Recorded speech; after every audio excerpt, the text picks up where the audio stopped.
कोथिंबीर स्वच्छ धुवून घ्यायची आणि कोरडी झाल्यानंतर ती बारीक चिरून घ्यायची।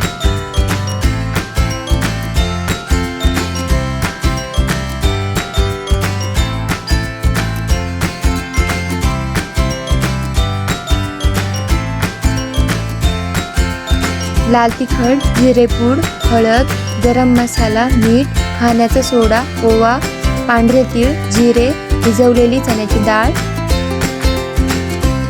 सर्वात पहिले आपण मिरच्या, लसूण आणि जिरे मिक्सरला बारीक करून घेतले, कारण चण्याची डाळ आधीच टाकली तर ती बारीक होत नाही ना।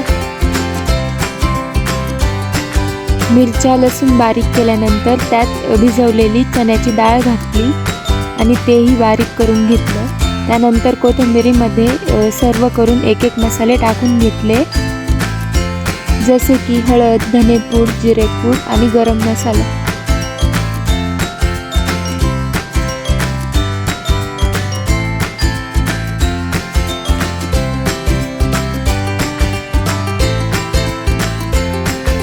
त्यानंतर चवीनुसार मीठ।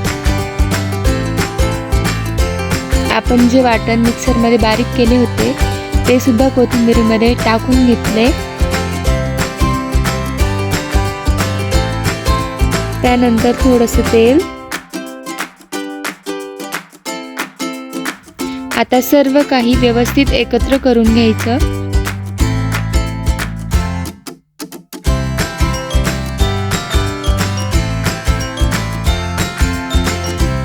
सर्व मिश्रण नीट एकजीव झाल्यानंतर पिठाच्या गोळ्याला थोडंसं तेल लावून घ्यायचं, त्यामुळे ते हाताला चिटकत नाही। आता आपण एका कढईमध्ये पाणी गरम होण्यासाठी ठेवलं। आता एक एक करून पिठाचे रोल तयार करून घेतले आणि रोल करताना हाताला थोडंसं तेल लावून घ्यायचं, जेणेकरून ते आपल्या हाताला जास्त चिकटणार नाही।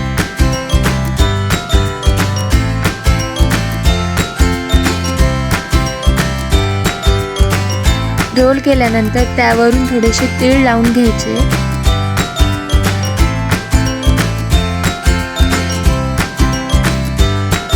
त्यानंतर एका जाळीदार प्लेटला थोडंसं तेल लावून घ्यायचं, जेणेकरून रोल त्यावर चिटकणार नाही।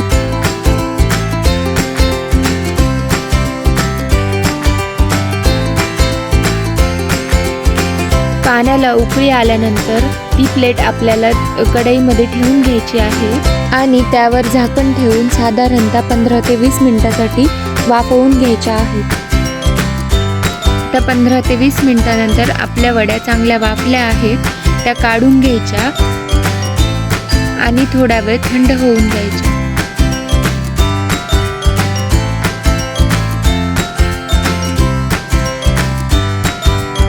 आणि पूर्ण थंड झाल्यानंतर एकसारख्या आकारात कट करून घ्यायचे।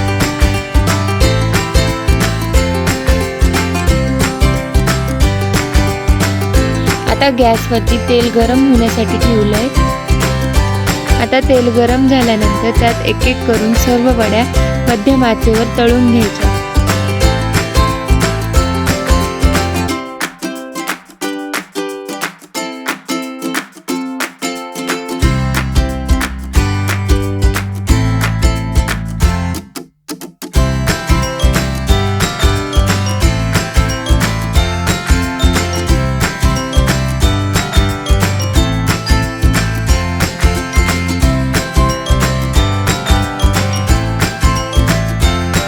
अशाच नवनवीन आणि अनोख्या रेसिपीजसाठी चॅनलला लाईक, शेअर, सबस्क्राईब नक्की करा आणि अजून कोणत्या रेसिपीज बघायला आवडतील हे कमेंटमध्ये नक्की सांगा।